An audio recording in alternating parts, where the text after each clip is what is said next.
Welcome back to Casting with Purpose. I am Marie Rodriguez, and I am so happy that you are here. This story today is a sad one, and we're going to be spotlighting the people that did something about the situation that was going on.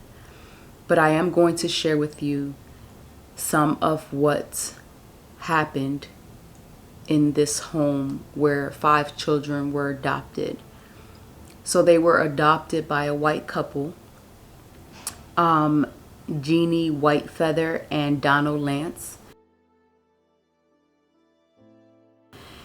And they began receiving these children into their home. From my understanding, the children were on the verge of being homeless. They took them into their home and adopted them, but then it became sort of abusive.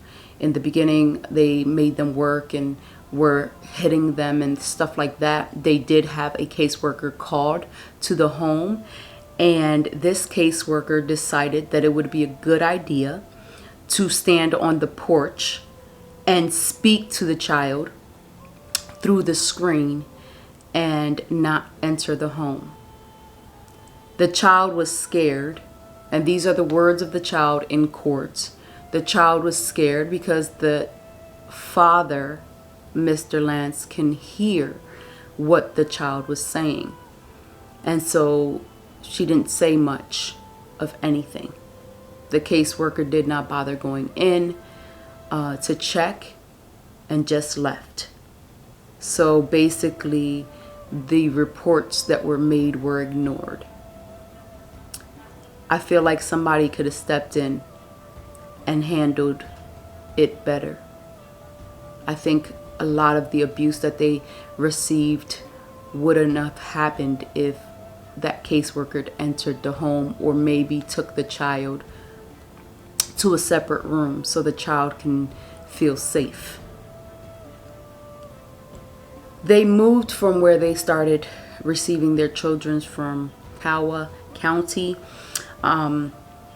in May of 2023, and they were arrested in October of 2023. They were arrested for forced labor, human trafficking, child abuse, neglect, and for violating their human rights. It is sad. It is sad to see this story. It is sad to know that these kids were going through this. They were made to sleep on the floor. They had to sleep on the floor. They were locked in a shed. 2 of them were locked in a shed. They would have to get up and do work that was like unusual and cruel. And then they would get punished. They would get hit. They would have to stand up and put their hands up on their head like this for hours. Could you imagine how tired your body gets? You have to put your hands up and stand. You're being fed peanut butter and jelly sandwiches, and some of them, I believe they were rotten. You're being hit with a pipe because somebody woke up on the wrong side of the bed or just felt the need to hit you. This is sad. There's text messages between these 2 animals laughing about this and saying, yeah, I took the food from him, or somebody lost their food. And this, that, and it's just disheartening. It's sad that 2 people can pretend to give these children a place to stay and live, and these children are like, yeah, I don't know what they said when they were offered a home in their house, but being in foster care, I could only imagine that somebody comes and says, you can come live with me. Then when you get there, just all hell breaks loose. and you're living in hell. You feel like nobody is going to come get you.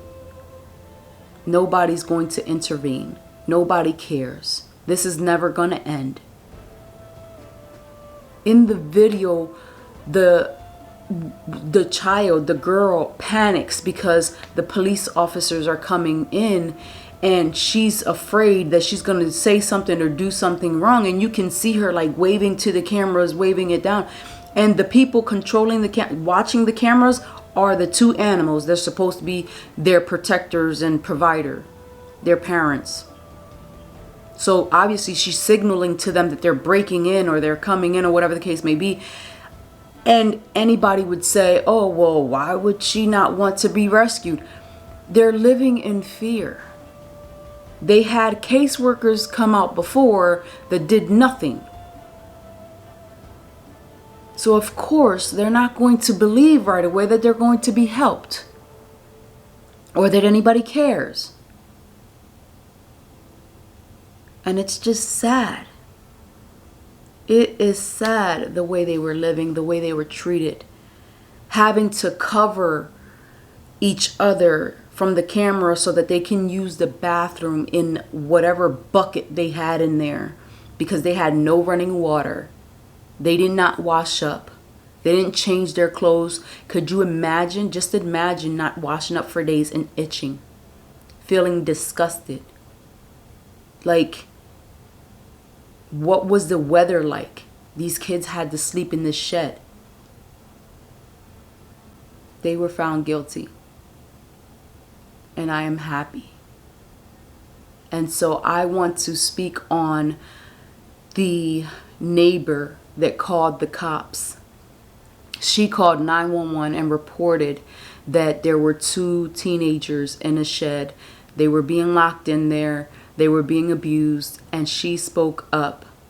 I want to commend her because not everybody speaks up. These reports were made. The neighbor called the police officer, and the sheriff in court said that they tried to get a hold of CPS. So they spoke to a worker one time, so the workers can go out there because reports were being made, and basically they did nothing. They did nothing. So the sheriff's police officers busted in the door for these children. So to all of the people that spoke up, I am so grateful for that. I thank you for that. For the police officers and sheriffs that broke down the door and rescued them kids, thank you. I could only imagine the relief that they felt when they realized that those monsters were going to jail and could no longer hurt them. And they even asked one of the children, why are you speaking up now if you didn't say anything before, this, that, and the other? Well, lawyers have to defend their client. Not realizing that this was a child that lived in fear, believed that nothing will be done, that she will be beat, and her brothers or sisters, whatever, would be abused, and nobody would care. And who wants to go through pain? So of course she didn't speak up. But she said, I feel like I know that he's not going to hurt me, so I can speak up. And it takes courage. If you ever see this and you lived with these monsters, Whitefeather and Lantz, I commend you for speaking up when you did. I commend you for not speaking up because you were scared that your siblings would be hurt or you would be hurt. Listen, it's called survival. We all do it. Don't hold yourself hostage to the decisions that you made because you were trying to survive. But you eventually spoke up. And that's all that matters. It just makes me so sick. It makes me sick because as foster children, we feel like a paycheck. We feel like people, they do it for money because they really don't have the heart for it, or they mistreat you, or you don't feel like you're part of the family. It is rare that you go into a loving home. And it is even more rare for a child to be in that home for years without being adopted. And it is rare for a child to get adopted. So, to hear this story and realize that these monsters, they were paid to abuse these kids, basically, because the system failed them. They didn't come out and check. And when they did, they stood on the porch. And I don't know what the hell your report looked like, but it must have not been much. You stood on the porch. Did you put that in your report? When you came to check on them, I stood on the porch. I didn't come in. The child seemed like she didn't want to talk. Oh, case closed. You guys are paying them to be monsters, feeding their addiction. Oh, we can get kids and we can get paid, so let's take in more. We can make them work for free. $318,000 was paid to them. So there was records missing of the money that they got, of the money they received. The records show from June 2018 to November of 2023. Those are when the records were showing that, and they received $318,000 plus dollars recorded.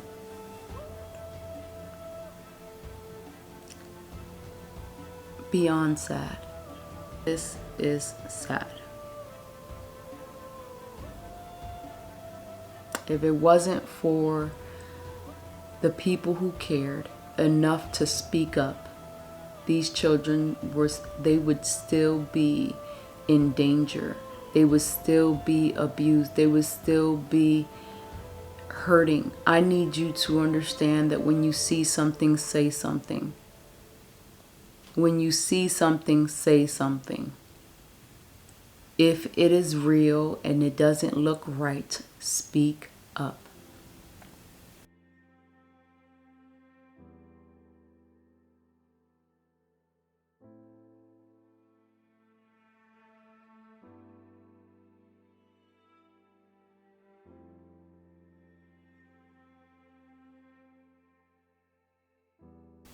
Because you can be saving a life. You can be saving a life. As foster children, as adopted children, many of us do not feel like our voice matters. We are scared. And even when it was with my mom, my birth mother, I still was scared to speak up. I found the courage to speak up when I realized that it wasn't just happening to me. It was happening to my siblings. I realized that and I spoke up, but I was so scared. And I'll get into the way that I'll get into the situation and the story at a later time because it's not about me, but I understand the fear that this child was in, having to speak in front of the parent and not believing that anything would be done. I understand the fear, how scared she was. And a lot of children who are abused are obedient to the abuser or attached to the abuser. So I get it. These monsters deserve to be in jail. They got years in jail. Whitefeather, she got 215 years, and Lantz got 160. They should get more. If it was up to me, they would get more. And they would get the same doggone treatment that they gave them children. And worse. That's just me. But you know what? I don't know if you heard this story. I don't know if you've seen this story online. If you have, leave your comments and opinions or whatever you think about the story down below. If you can relate to it, put it down below. Let me know. And I just pray that, like I say in every video, I pray that if you are going through abuse, you speak up and you let somebody know. And if you don't receive help, go to the next person and the next person and whatever you have to do. But I understand that if you don't do it in the moment, it's okay because you're trying to survive. I'm not saying the abuse is okay. I'm saying your actions to try to survive are okay, because that's what naturally will happen if you're living in fear and you believe that nothing will happen. But don't give up escaping the abuse, running away from it. Speak up, get some help. You don't deserve it. It's not your fault. And whatever the lies are that the abuser says to keep you in line, it is that, a lie. Speak up and get the help you need. You don't deserve to be abused. We all deserve to live a life that is filled with blessings and joy, happiness, love. It is possible to live a better life than what you're going through or what you have been through. We don't deserve to be hostages of our past. Those are life lessons, not a life sentence. You are love. You are beautiful. You are courageous. You are light. You are brilliant. You are amazing. I pray that the love of Christ, the love of God comes upon your life, that His peace surrounds you, that He leads you into what He has for you. That one day, if you're listening and don't believe that that is possible, I pray that one day you will believe it and receive it. The life that God has for you. I thank you for watching. Until next time, be blessed.